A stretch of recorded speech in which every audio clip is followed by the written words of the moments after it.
So really, it's a strategy for people who can control their income. So either people that are in a position where they're in a very, in a good paying job, but it's also a lot of room for growth. So it could be someone who's in a middle management level now, but they've got lots of upwards potential within the organization they're in, or it could be a business owner, someone who can really manufacture that cash flow in a way that kind of suits them.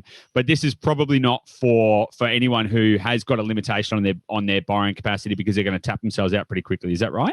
Yeah, look, I would say that. I mean, regardless, even if your property's positively cash flowed, I did a study with a mortgage broker a little while ago, and it was like, how positive cash flow does your property have to be to actually have it not impact your serviceability? Yeah. And it was like 8.5% to 9%. So trying to find a property with 8.5% to 9% is almost impossible anyway. So, I mean, I don't know, mate. You should see some of the case studies we've got, Jackie. Well, there you go. So it's like, it's still going to impact your servicing. Yeah.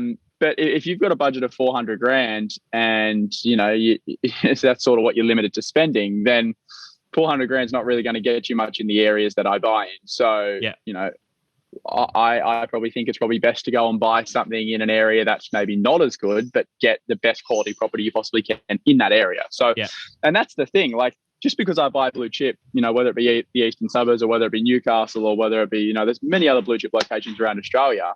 If you've got a limited budget to buy in those areas, it's still probably not best to buy in those areas, because sure, location does 80% of the heavy lifting, but we want to buy properties that outperform the market, not just move with the market, right? Yeah, I was going to ask you about that, like within the areas that you're buying. And look, just to keep it simple, we'll talk about, say, eastern suburbs of Sydney, Newcastle, that kind of stuff, to keep it relative, right? But within those areas, is it really about location? It's going to be ocean views near the beach or something like that, or can it sort of be pretty much anywhere in that area? Or how specific does a location need to be? And you kind of touched on that then. You don't want to buy a shit property in a good area, do you?